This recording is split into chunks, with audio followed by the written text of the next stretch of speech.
Podstock.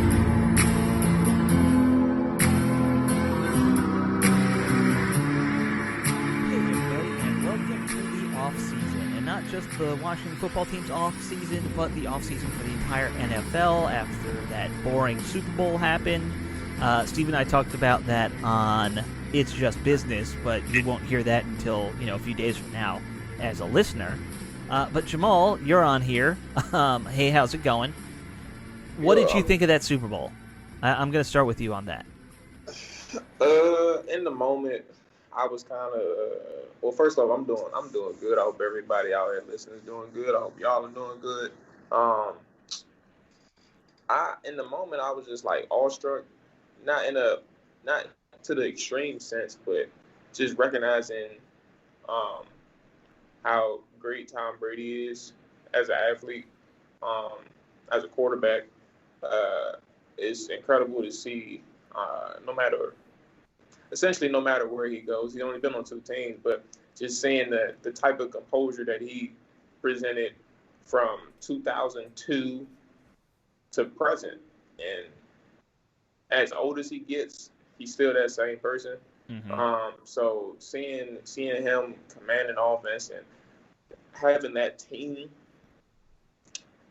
resemble the type of composure that he has. Like all these, most of these players was here the last 3 or 4 seasons. Like most of those, or a few of them, but they were there the past 3 or 4 seasons. Like nothing has changed with them in terms of their the type of player they are. But when you get somebody who's as composed and as professional and as experienced as Tom Brady, all of a sudden it's like a light switch. Everybody is on the same page as Tom Brady.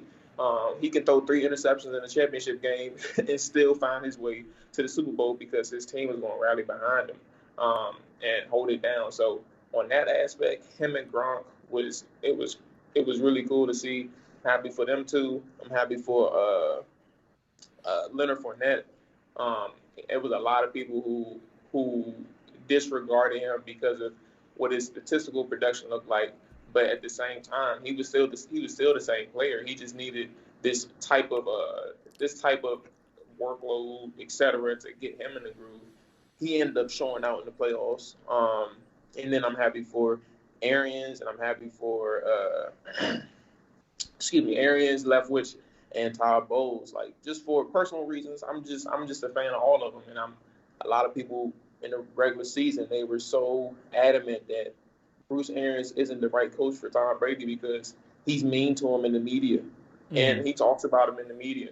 I'm like, that's just who he is, and he's consistent throughout his career, being honest about a quarterback. With that being said, the game itself was just, if you look at it from outside of that perspective, it was a boring game. It was a beatdown. Kansas City really couldn't do anything. They were shut out of the end zone. Yeah. And that was kind of weird to see. Like, I mean, obviously, when you see as many pressures that they had, I would say at least 70% of the pressures that they did get had to do with an inept offensive line. The rest is just, Tampa Bay just dominating up front. It was really nothing Kansas City could do for the most part. Mahomes was trying, but the receivers did a terrible job that day because they left their hands at the hotel. They didn't have any hands for the job, and that was just unfortunate. So the game itself was just a beatdown. I think Mahomes is going to be back. He probably has, truth be told, he probably has 2 or 3 more Super Bowl appearances left. I wonder if they go back, if they three-peat. I don't know. In terms of AFC champions, I don't know.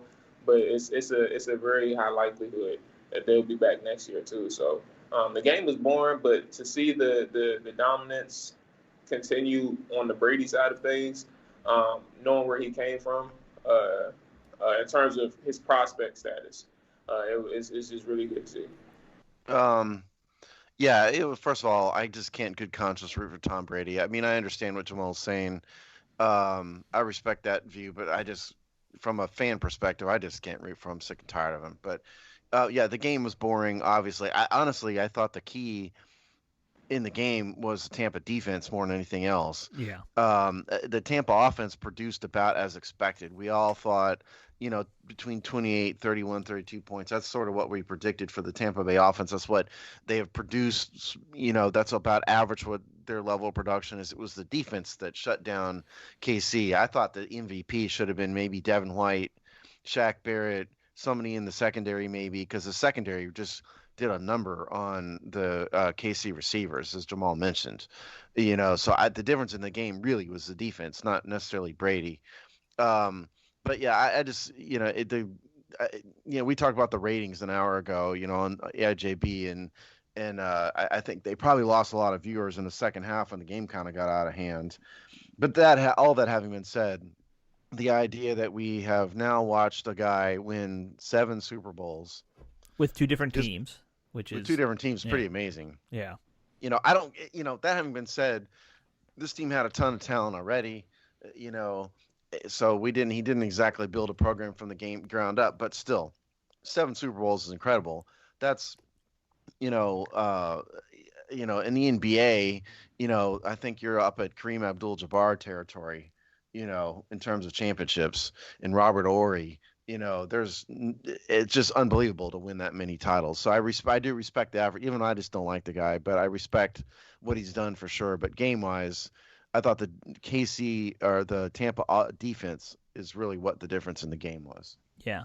And, I'm with you, Stephen, that I'm not a Tom Brady fan, but like Jamal said, this coaching staff, I'm a big fan of that coaching staff they have there in Tampa. Like, I kind of wish, as much as I like Rivera, that would have been my dream staff up here, is those guys. I've always been Bruce Arians, he started at Temple. So, I got my homerism right off the bat with him. I knew that had to come out sometime. Yeah, and then you got Todd Bowles, who played for Washington and was at Temple, and then you got Brian Leftwich, who's a local boy. He's from Ward 7 even, I think. I think he grew up around my neighborhood here. So, I've got a little bit of a homerism for all 3 of those coaches on that staff. So, I was happy for all of them, and I'm sure, Brady's annoying, but most of those guys on that team have never won one. You got to keep that in mind, too. So it's good for them. But, yeah, man, I also don't know how anyone's getting past the Bucs until Brady's retired. That's a superstar team. And you know what? The thing is, anybody who walks away, they're just going to find cheap stars who were willing to come and ring chase. Again, I think it's the defense that's the difference. Right. They put a ton of pressure on the quarterback. And that secondary is just a lockdown secondary. Mm-hmm. All of those things. You can be like the San Diego Chargers in 1983 or whatever, with Dan Fouts, and put up a ton of numbers. But if you can't your defense can't lock down the opposition, it's not going to go well in the playoffs, as we've seen time and time again. Yeah, defense truly can win championships. But if you're J.J. Watt, who was just released by Houston, and you've never gotten a ring, and you're towards the end of your career, you've already made all your money, why wouldn't you just take a cheap deal, go there, and see if you could get a ring? On to JJ, the name that when I heard that he got released, the team that popped into my head immediately was the New England Patriots. Sure. Because that's a very Bill Belichick thing to do. The other one was the Steelers because his brother is there. Right. Or maybe Green Bay and go back home. He's from Wisconsin, Maybe. But the 2 teams that popped in my head were the Patriots and the Steelers. But my point being, veteran guys like that, they want to go try and get a ring. We've seen that 100 times. They'll take a cheaper deal to do that sometimes. So, anyway, we should move on and talk about the Washington team here, because there is a little bit of stuff that's gone on with the team here in D.C. We want to talk about some draft previews, some free agent previews that we've drawn up. But first, I want to get to a little story that happened to our little podcast here. Nothing big. But on social media the other day, the team put out this press release saying, as they're continuing to figure out their new team identity, their new name, they're going to be putting the cheerleaders on hold for next year, and they're going to put the band on hold for next year. So basically, don't expect to see those in the stadium in 2021 as they do a rebrand. And, there was some talk that they might not even bring them back. And I think a lot of people are fans of the cheerleaders. I think a lot of fans are fans of the Redskins marching band or whatever they're going to be called now, moving forward. I put out there on both our Twitter and on our blog, hey, they really shouldn't cancel the band because I think that's been part of this team's imagery and it's unique to Washington. And Baltimore's the only other team that has a band in the NFL, and their band, it was the old Colts band, now it's the Ravens band. Only two teams do that. I would hate to see them lose it, even if they have to change the fight song, even if they have to do some other things. To me, it's part of the image and this team's history. So I put out there, hey, they should keep it.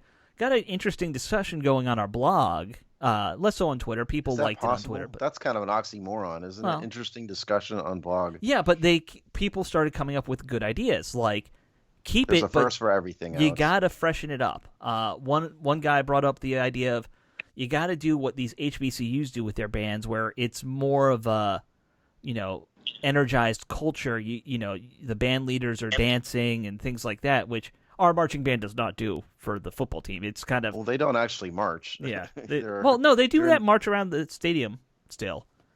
But yeah, I guess. Yeah. But, yeah, bring some more energy to it, like you see in some of those college bands. Then another person had an idea of, hey, maybe even tie it even further. Get some of the colleges involved. Do battles of the bands in halftime and award scholarships for music. I liked that idea, so I even tweeted it at Jason Wright. And here's where we've talked about this many times. I love the new ownership and the new management, or not new ownership, new management. He actually DM'd us and said, I love this idea. We'll talk more about it. Not getting into too much detail because he gave some more details, but I don't know what he wants out there. But for those who saw that tweet, for those who were in that comment or that discussion, they actually saw that and they like that, which I think is cool. I love, generally speaking, I love the idea of having a more active band presence. I think it speaks to the history of the team. I'm a big fan of not messing with tradition, and certainly the band is part of that. So to the extent they could make the band more like an HBCU type of show, I don't pretend to be an expert in that, but I do know what you're talking about. Right. And I think that'd be a great idea. So, yeah. No, you and I are not experts in that. Jamal, you went to Morgan State, right? So yeah, I did. So you might know a little bit more about that culture mattering in HBCUs than we do, but yeah, I seen what he had said, and I just wish, because I wanted to, and I should have asked you all to let me, reach out to him on our account. You can always do that. I don't know if you know the password. I can just get you the password. Yeah, because I'm interested in seeing, because he wasn't specific, but that's something that they actually thought about. Right. So I just wanted to get some details and try and get a further understanding of his idea, his concept. Because the homecomings, all of those items where you're in the midst of a performance, a halftime performance. It's pretty good. I just don't know where he's going with it, and it's hard to guess. But when you have that experience on a weekly basis, or 8 games out of a season, for those who get to go to the show, go to the game, mm-hmm. and experience something like that, it's gonna be really good, because I don't even remember what they do at halftime anymore. Washington, it's been so long since I've been to a game. I don't remember what they do. I'm more than likely always at the I'm either using the bathroom or I'm trying to find some food or a drink anyway. So something as exciting as that, understanding a culture, or more so understanding an experience, seeing the energy, mm-hmm. is something that people like to watch. I just don't putting out there in front of the thousands of people is something it's going to bring. It's a new attraction, and who knows what it can do. That's why I was I just don't know to specifics what he's thinking about, but just the bands in itself in this area is going to be really good, especially if you're talking about Bowie State. Then you got like the ones in Baltimore, Morgan State, Coppin State, and then the Eastern Shore. Yeah. So it's like, where is he going with this? And that's why and Howard, obviously, you can't forget Howard. That's the biggest one. But it's Howard, like, where is he going with UDC. this one? You mentioned. Well, remember that Doug UDC Williams is in the building. Yeah. Doug Williams is Mr. Grambling. Yeah, but that's pretty far south when you're getting to Grambling. I know, but it's still the culture. I mean, yeah, it's an HBCU. I get that. Yeah, Doug Williams, more than anybody in that building, knows all about that stuff. Yeah, but Hampton Roads, is Norfolk State an HBCU, or am I wrong about that? It's when you talk about down in Virginia, you're talking about Virginia State. That's in Richmond. Right. You're talking about Virginia Union. Virginia Union, yes. You're talking about it's the Hampton. Sorry, you're talking about Hampton. And this is the other one that's slipping my mind right now. But those are the main ones in this area. And then there's a few more like out of state too. But but those are the main ones. There's about a dozen within the D.C., Maryland, Virginia, area. I mean, I guess I don't know anything about it. Yeah. Obviously, I didn't go to a HBCU, but I just think from a practical reality standpoint, what we're talking about here is, one, having the band do a more energetic, crowd-involved performance, pregame and halftime. Probably more songs than just one fight song. Right, and then having the band more involved in some of the community events. You don't have to just send cheerleaders, send the band. Right. And I'm sure these band guys are normal people with normal jobs and stuff, and so there's a limit to what they can do. Whatever it is with the band culture and the HBCUs, somebody educate me, but I think that's probably realistically what the team is talking about, something along those lines. Yeah, and I'm not going to claim to be an expert in band culture. It's about as far from my life as it gets as well. I just, the idea was presented to me. I thought it was so good, I threw it at the team president, and he actually liked it. So I thought that was cool. Bruce Allen would have done the same thing too, Alex. Don't worry. Yeah, Bruce Allen wouldn't know what an HBCU is. Definitely not. Nor would he know what a hogsty is. Yes. For those that's listening, it's just for take it from me. It's just a great experience. I'm sure. And that's mainly it. And I would love to talk to Jason just to understand his conception or perception of what idea he has floating around in his head. So I love to figure that out. I think that would actually be a worthwhile thing for us to maybe go to do. All right, Steve is giving me the wrap-up sign. We got to move on to the next topic then. And the next topic is that Washington signed a quarterback. Guys, big news. We signed a quarterback, future Hall of Famer quarterback, Taylor Heinicke, 2-year deal. Actually, a very team-friendly incentive deal for Taylor Heinicke. Like I just said, 2 years.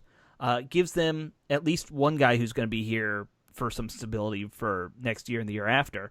But at first they reported it as $8.7 million, and everyone thought, whoa, that's big money. But then when you get in the nitty-gritty, of course, Steve, what always happens, it's not really $8.7 million. Deal. The total value of this contract is $8.75 million, but it's very incentive and bonus-laden. The bottom line is, this is all reported, by the way. I mean, this obviously isn't released in a press release or anything, but he's got a $1 million base salary in 2021, a $1.5 million in 2022, $1 million guarantee, and so that if you do the math on that, that adds up to a $1.5 million cap hit in 2021, and then $2 in 2022. The bonuses are a lot of per game roster bonuses.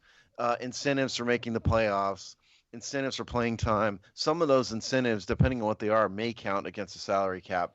The dividing line for that is it expected to be earned or not expected to be earned? So in other words, if an incentive is throw 10 passes in a year and that's expected to be earned, that counts. Whereas if it's pass for 4,500 yards in a season, that's not expected to be earned. So we don't know some of that stuff. But the bottom line is, so we don't know. They probably don't know the total cap hit. So it's at least $1.5 million this year. But the idea of having a very incentive-laden contract is great for a guy like Heinicke because it says, listen, we're going to let you compete for the job. Yeah. And if you compete, you will be fairly compensated. But if he doesn't win the job and he doesn't play, he's not a huge burden on the cap. Yeah. And I'm just going to use broad numbers here because, somebody, I think Nikki, I don't know how you pronounce her last name, the beat reporter. Washington Post beat retired. Yeah. She broke it down, like how much he was getting for each incentive. Roughly speaking, he has a $500,000 signing bonus for this year. If he makes it's $1 million signing bonus that the salary cap will assign $500,000 this year and $500,000 Okay, next so year. it's $1 million signing bonus, half it's this year on this cap. If he makes the starting team, it goes up a little bit more. I think let's just say it goes up to $1 million more. If he is the second stringer and he's active on all the game days, he makes like about another $500,000 more. And then if somehow he's the starter, he's making like $3 million. Is roughly what's going on. Which in other words, what I just said. Yes, but I'm just putting numbers out there. When you look at how it was broken down, basically, I like how it's structured, because I don't know if he'll be the starter or not. I think he'll probably be a backup. And that's a very reasonable salary for a backup. So, that's great. Hard to know. I mean, like we've been saying, the team had to do something. Yeah.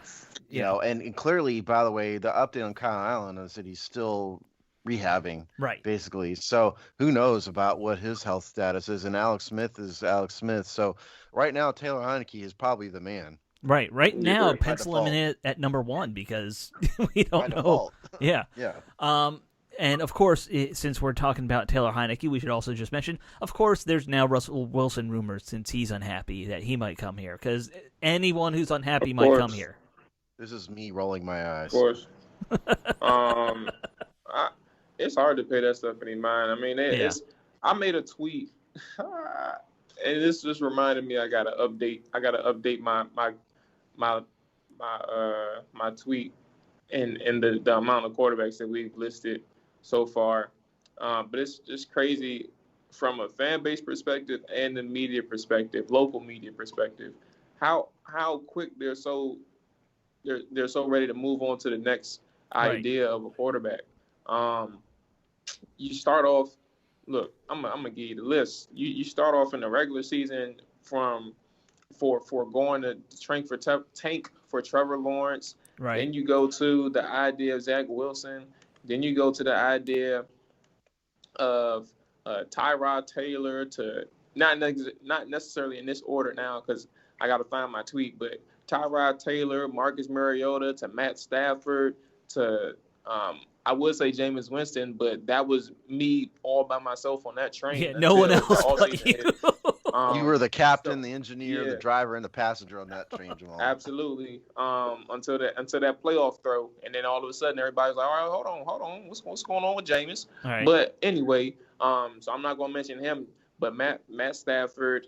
I said Mariota already. Then you go to the off season, and you start talking. You start talking about what's his name? Deshaun Watson, Sam Darnold, Derek Carr, Dak Prescott. All like the train continues, and there was a third of a second where Aaron Rodgers might be unhappy. Yes, now that Stafford's traded now, and Goff found a team. Now you're on to Aaron Rodgers. Now you're on to Russell Wilson. Now you're thinking about the idea of Mariota again. Like it turned full. It's back in his corner again. Mm-hmm. And who else am I missing? There's so many people that has been mentioned and seriously considered by the fan base and the media, into which they've published things or sent tweet on an idea, and it's crazy. Like, calm down. You don't have to make an argument for why this person needs to come here just yet. It's the idea of the people that you guys are mentioning. The percentages are so low. So just relax. Well, Jamal, you say that. By the way, wrote a column. Relax. Jamal wrote a column on that's published on the website about free agent. We didn't even get to those free agents. The other one you mentioned about was Ryan Fitzpatrick, who is sort of like the If a team needs a bridge quarterback, it's him. He's going to play for all 32 teams before he's done, I think. Probably. Look, this Russell Wilson stuff is just absurd, okay? Number one, Seattle ain't trading him. He loves what's his name? Pete Carroll. Pete Carroll loves him. Number two, he needs a very specific system. He plays a specific way, and you have to have a team that can do that. You have to have, he runs, he throws a lot on the move. Yeah, it's a lot of bootlegging. A lot of bootlegging. You have to have an offensive line that fits that. You have to have a receiver that does it. You have to have a coaching staff who knows how to do it. Number one. Number two, he's got a huge cap hit, $32 million this year. It goes up to 39 in 2 years. Number three, Seattle would want like all of the draft picks. Yeah. For trading it. It would be an absurd trade for a 32-year-old. It's just ridiculous. People stop it. For God's sake, stop. People look at what I think people got a little bit of a sticker shock when they saw what Stafford brought. And it was a fair trade, I thought. Well, it was a steep trade, Yeah, but I mean, he's age. Matthew Stafford. This is not like Joe Schmedlap backup quarterback. It's Matthew Stafford, all pro. Sure. But I'm just saying, people were a little shocked by how much he went for. People don't know what they're talking about for the most part. Yeah, well, I'm not disagreeing with you. I'm sorry. I mean, it's the truth. Russell Wilson will cost you more than Stafford. He might cost you more than Deshaun Watson, frankly, because Wilson's won a ring. Wilson's been in borderline MVP. Deshaun is the one that I would still pay a lot for because he's young. I get that, yeah. Yeah. Yeah. But in your piece, Jamal, you also mentioned some of the other names of guys who are now going to be available. Taylor, Trubisky, Cam Newton, Nick Mullins, Jacoby Brissett. Not names that you would say, let's build our franchise around, let's be honest. But, guys who you could probably bring in for 2-3 years while you try and draft somebody and build the team. Yeah, and that was mainly, it was two things that really stood out to me in this class, and that's why I separated the two that I specifically mentioned versus the few that I put in a bunch. The two that I specifically mentioned, for those who read it, I appreciate it because, and those who have read it and are listening, I appreciate it because this gives me the opportunity to explain myself even further. There are qualities that Winston and Fitzpatrick brings to a team, and it's not like top 10 quarterback status. You're getting quarterbacks who are definitely bottom half of the league as it stands right now, perception-wise, and that's perfectly fine. But what you do when you bring in a guy like Fitzpatrick, and to be quite frank too, both quarterbacks are very volatile. But what you can't deny is that they are quarterbacks who have shown that they know how to produce. They know how to function in an offense. They've played in multiple systems, and they're comfortable because they know how to play. They know the nuances of quarterback in itself, and they've seen so much for Winston, he's seen so much in such a small sample versus Fitzpatrick, who has been around the league, just like Steve said, jokingly, but it could have been very possible that he had a chance to be on all 32 teams. So like he's seen a lot. And the last couple of years with Fitzpatrick, there's a legitimate reason why they call him Fitzmagic. Like it's not fake. That's real. And he knows how to play the game. He plays with such passion, and he's a versatile guy in that he knows how to use his arm and his legs. Even though he's up there in age, this is who he is as a quarterback. And back to Winston,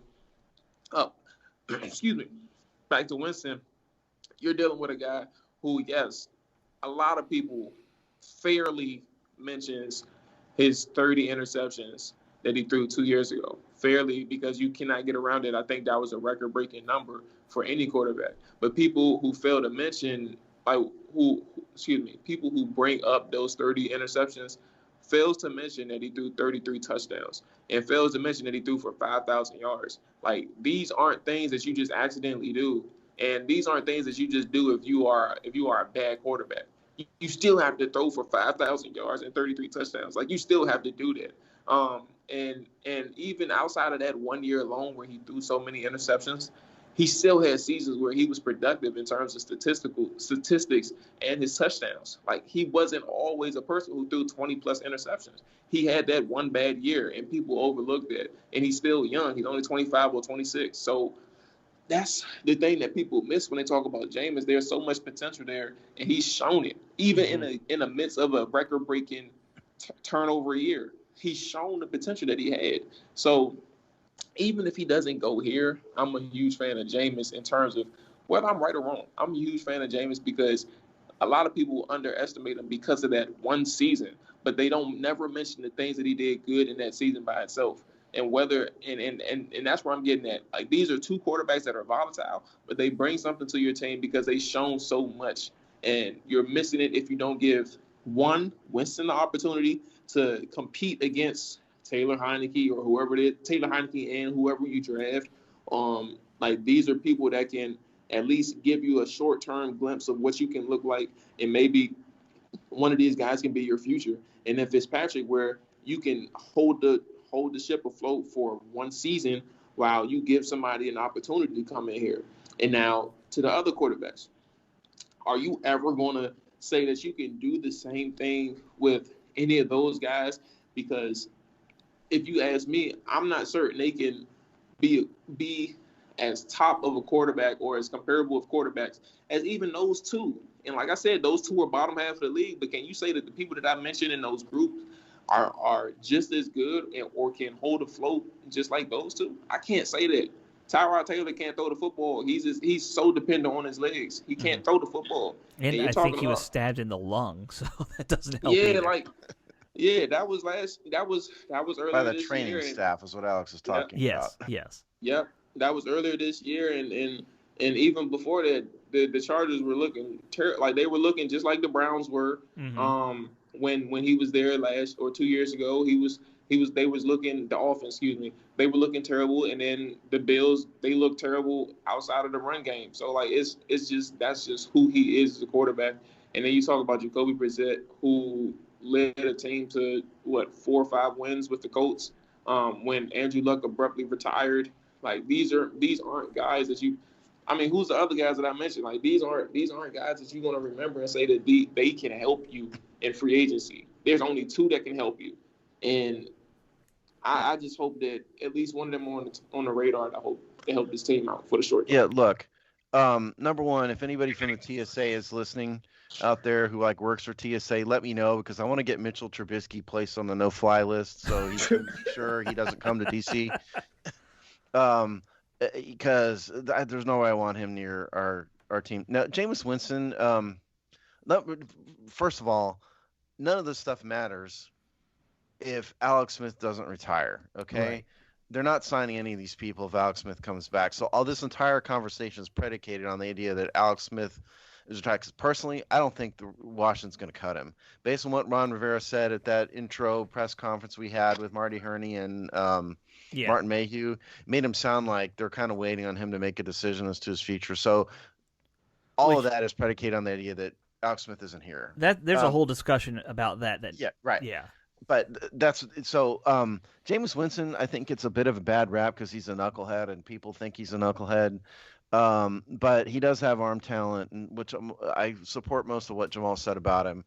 I just think that he would turn the fan base off because he's kind of a knucklehead. Ryan Fitzpatrick, he's had times, even last year and the year before, where he looked amazing. Yeah. So I think he can do very well at times. So he would be an adequate, placeholder for a year or two for sure. Those other guys you mentioned, like I said, Trubisky, get out of there with that garbage. Tyrod Taylor, none of those other, Jacoby Brissett, none of those people turn me on at all. So that's my thought. Well, and what I would say about all of them, maybe less so Winston, just because I think he's got a bit more pedigree than the rest. But with everybody else on this list, I'm not bringing you in to start. I'm bringing you in to be the guy I want Heinicke and Allen to show me they can beat if they want to be the starter. Like, you're my floor. Jacoby Brissett, last time he played, I think he went 7-8. as a starter. That was the year that Andrew Luck retired. His first year when Luck got hurt, he was terrible. I remember that too. But if you can beat him, Tyrod Taylor, most of these guys are like 500 level. They're average quarterbacks. They're like, if you're looking at where the 0 wins above replacement guys are, that's where we're at with these free agents. To use a baseball saber term. Yes, to use a baseball saber term. So if I'm bringing them in, I'm telling Heinicke and Allen, go beat him and you can start. And that's just for this year. It's not a long-term answer necessarily. Maybe with Jameis Winston, that's, not quite the case because I think, like you said, Jamal, he has that ability to do some impressive things, even though, there are other issues with him. The turnovers, the weird thing that I'll never get over when he did like the eating his the W thing. Eat a W. Yeah, He's eating done W's. a lot of weird things. He does He's done a weird lot of bizarre things. I don't understand the weird things. I don't have to understand the weird things. He's a knucklehead. Like I said, he's kind of a knucklehead. He played at Florida. Like, people in Florida are weird. Listen, he's not joining Mensa anytime soon. No. There's no doubt about that. But he can play and he can throw a football. He can throw a football. Yeah. Yeah. Yeah. Sometimes not every quarterback needs to be the, intellectual leader. That's good because it ain't him. But, when I look at the free agents, no one in this class wows you. But at the same time, the price to trade for a superstar is insane. And, you're probably just not going to be in the right spot to draft a day one starter. So, this is kind of where they're at. So again, all predicated on the idea that Alex Smith is gone, which may not happen. Right. It may be the Alex Smith show. If Alex Smith retires or is cut, which I would be shocked if they cut him too, but from a team standpoint, it makes sense for him not to be here. So if he's cut, I would probably roll with Jacoby Brissett or Tyrod Taylor as just come in, see if you can compete, and we'll figure out a better quarterback next year.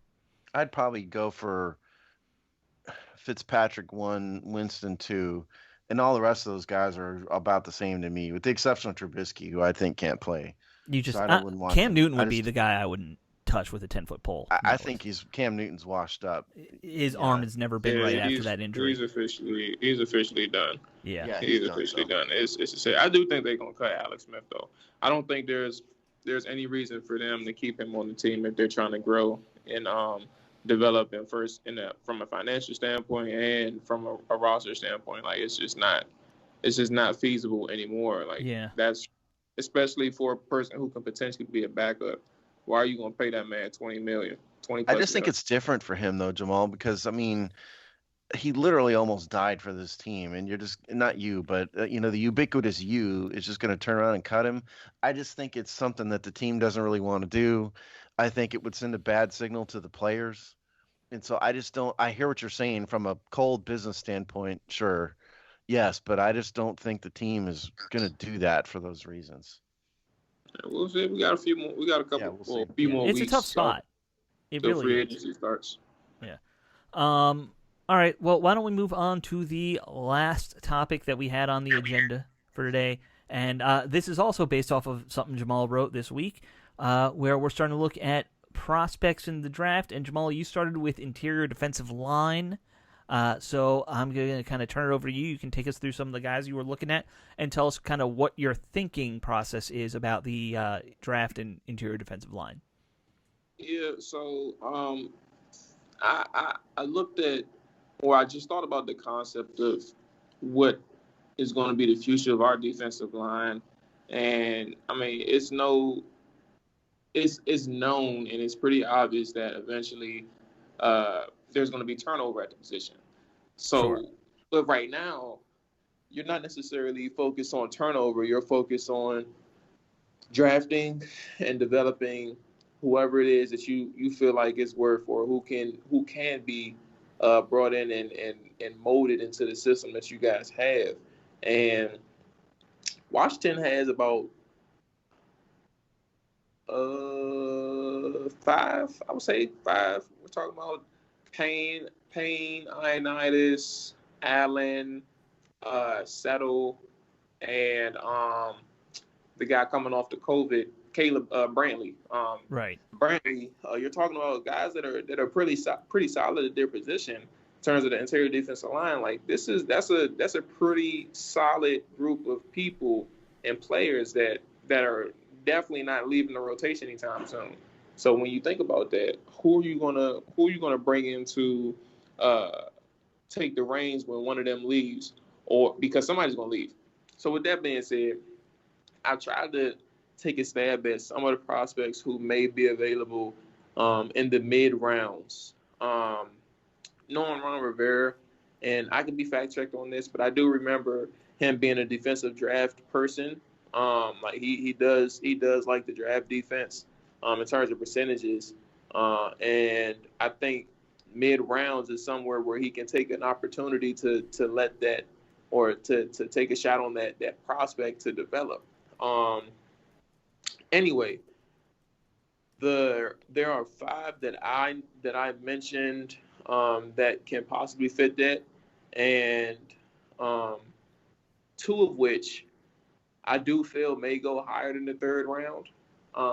But if they somehow, because interior defensive line is one thing, like if they somehow find their way to the 3rd round, I think that I wouldn't be against if they selected these guys. And I'm gonna just roll through the list at first, and then I'll just talk about what they can bring to a table.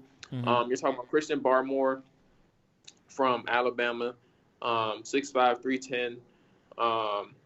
Jay Tufele from USC, 6'3", 305.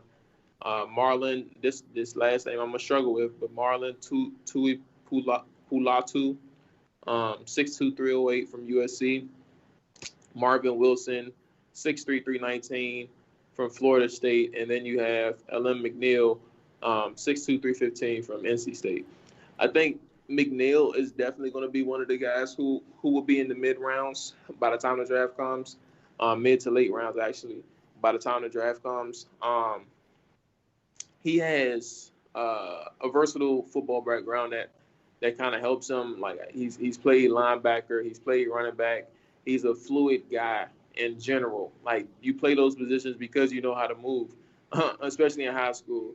So transitioning to defensive tackle, and it kind of helps you out in a natural sense. But you still have to learn how to play.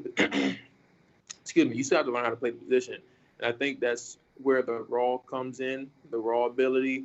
From what I understand, I have to look at the film for a lot of these guys. I got my information a lot of these guys from scouts and from actual networks who were able to follow him throughout their careers. But Pro Football Focus rated McNeil as the number 2 defensive tackle in the draft class. Mm-hmm. And specifically, in a pass rusher and a run. I don't remember what the run rank was, but the pass rusher was pretty high. But the run game, they said that's where he does best. Excuse me, when I say they, for the run game part is Pro Football Focus and some other scouts who paid attention to him. But he's not necessarily a guy who has moves or anything who can really get into the backfield. It's more so natural ability to bull rush and things like that. But if he learns how to use his hands a little bit better, but also can pay attention to counter moves and learn how to develop those things, which is something that can be taught on the next level. That's where he comes in. And he's a guy who in the mid to late rounds can give you 10 to 12 snaps per game, especially, and those count in the early downs of a draft. That's where he comes in, and he can give you, especially in goal line too. Sorry, but those are the type of snaps that he's become a valuable commodity. So when you talk about McNeil, that's one of the people that you really want to focus, because he'll definitely be available in the mid to late rounds.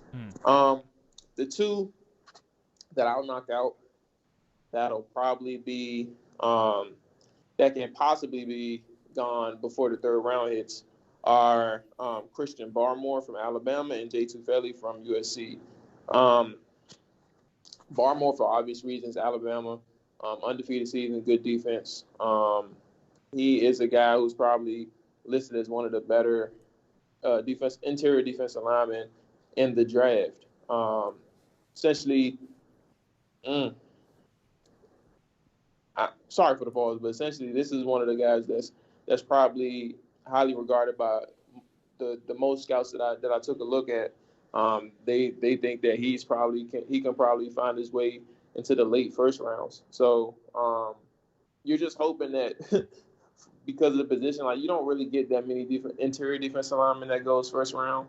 You talk about edge rushers, linebackers, and cornerbacks that usually go in the first round. But I mean, we'll see. Late second round is probably where you may want to pay attention to Barmore. And then Tufele is another guy. I think this is the one where he opted out in the 2020 season. And the one thing that you would bank on with Tufele slipping is that, I mean, COVID is different. We've never experienced anything like COVID. And obviously he'll have a pro day. So that's something where a lot of scouts are going to be paying attention to, especially since he missed a year. But COVID, nobody had to experience somebody missing a whole season. And when somebody misses a whole season, like, your status isn't always going to be the exact same as it was a year ago, unless you prove it. But at the same time, there's going to be other guys who did play this year, and they found their way at the top of the draft boards at their positions. So Tufele is a question mark in the sense that he may slip, but prior to him opting out of the 2020 season, he was regarded as a high-end draft prospect. So you're talking about first or second round with him as well. And he is an explosive and disruptive player, but his strength is as a pass rusher, and that's pretty good. So you're looking at a guy similar to Matt Ioannidis in the sense of that's where he's bringing that's where his presence is known, and that's where his presence is made. So that's what you're looking at with Tufele. The hope is just with him, if you were looking for interior defensive linemen to groom and get ready to replace any of your guys, this is one of the guys that you would like to target. If him opting out kind of hurts his draft stock, we won't know until his actual performance or his what's his name, the pro day. Sorry, I don't know why I couldn't think of it, but we won't know until this pro day gets here. But that's what time will tell. And then the last one I want to highlight is Marvin Wilson. Wilson is intriguing because the last 2 years prior to 2020 season, 2018 and 2019, those last 2 years that he had, he was a high-rated defensive lineman for Florida State. He was regarded as that first-round pick, and I would say that's a consensus among the people that I looked at in terms of scouts. Those are the consensus. Like, he was a first-round pick, but for him, his last 2 seasons kind of hurt his stock, similar to what's his name, Bryce Love, at the end of his senior season or junior season, whenever he declared to go to the draft, kind of hurt his stock. Because when you get hurt and you get 2 leg injuries, 2 knee injuries back to back, that's where the concern comes in. So when you look at a guy like Marvin Wilson, who, though he's like somewhat inconsistent, he's a naturally gifted defensive lineman, and knows how to play up against the line of scrimmage and can make plays in the backfield. Like, that's the consistent part. He knows how to make plays in the backfield. But that's we're talking about pass rushing and stuff like that. That's where he needs work. The run game is where he's okay at. But again, 2 injuries back to back hurt his stock. And then 2020 was not good to him in general in terms of statistical production. Like, you're not getting a lot from him this year.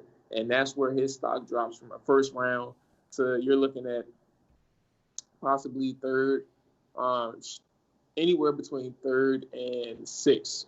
That's where Marvin Wilson is at right now. And that's another guy that, if you want to take a shot on, like, again, he played in 2020, so it's not like he's coming off an injured season or injury-riddled season. But if you want to take a look at 2 guys that are likely going to be available in the mid-rounds, it's going to be Marvin Wilson and it's going to be Alim McNeil.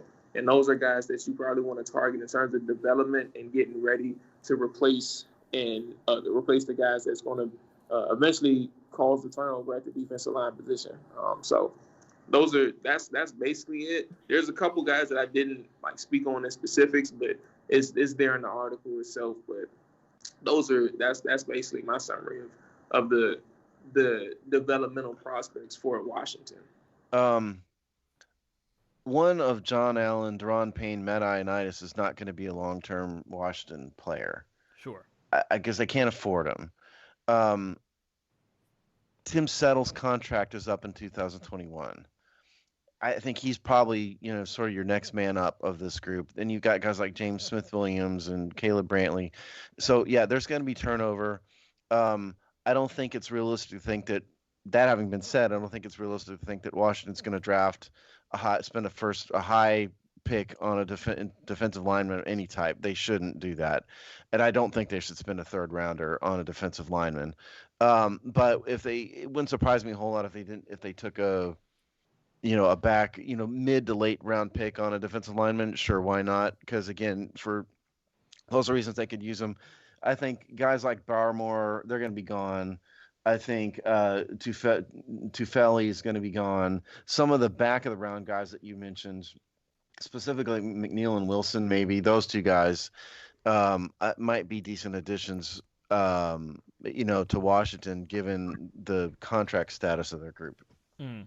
Yeah, and I think it is worth noting, of course, Ron is a defensive-minded coach. You mentioned that at the beginning, Jamal. And when you mentioned that, I quickly went through his draft history. In all his time here in D.C., of course, he's only had one draft, but, he had a bunch of years there in Carolina.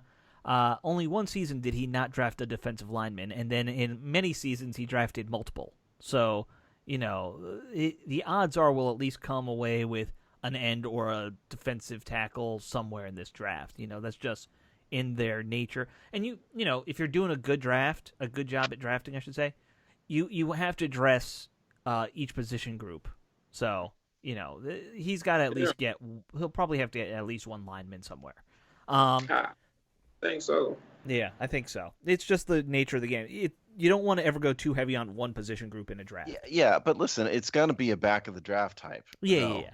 Yeah, you're not doing first round. There are too many real serious, immediate, right now needs for this team to spend first, second round pick on a defensive lineman. I just can't see that. I wouldn't entertain that either. When I say mid rounds like this, I say me personally. When I say mid rounds, I say third only because that's where you're pushing it with some of these guys. So if they wanted a decent prospect, that's probably where they'll have to get him. Doesn't necessarily mean that they should draft them, but if they find some of these names in the fourth or fifth, I wouldn't be mad if they drafted them. But anywhere those top 90 picks, first, second, third, that's just not that's not ideal either. It's not realistic.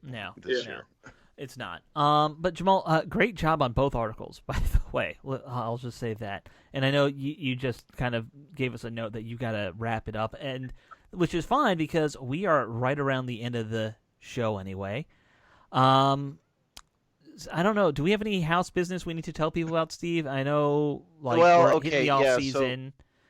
So we're now in the off season. We're gonna be in our traditional Monday morning routine through training camp, at least. So there's that. What we're going to be doing here in short term, we're going to be continuing to preview all of the free agent groups and the draft groups. Right. There is no combine this year, so we're not going to have a big combine thing like we've done in the past. But that's kind of the plan for here on out. We're going to have a few guests, here and there. I don't know if we're going to do like we did last year where we had one every week, which was more of a challenge more than anything else. We'll see. But that's what we're going to be doing for at least for the short-term future on the show. Yeah. So, folks, you have some stuff to look forward to. We've kind of got a routine down at this point when it comes to the off-season, which is good. I like routine. Everyone likes structure. You're welcome, Alex. Yes, thank you. because it's all coming out of my head. Yeah, I know. Hey, you know what? The first year we came up with it. We all came up with it. It was a good plan, and we stuck with it. Anyway, I hope folks enjoy this offseason. I know it's going to be a little weird now. You don't have football to watch on the weekends. I don't know. Go find something else to do. Get outside. Yeah, go outside. Ride your bike. Yeah, well, if you're in a warm enough climate, ride your bike. Not here. You can ride a bike on ice. Yeah, it's fun. Hope everyone has a good week, and we will see you on the next show. Bye.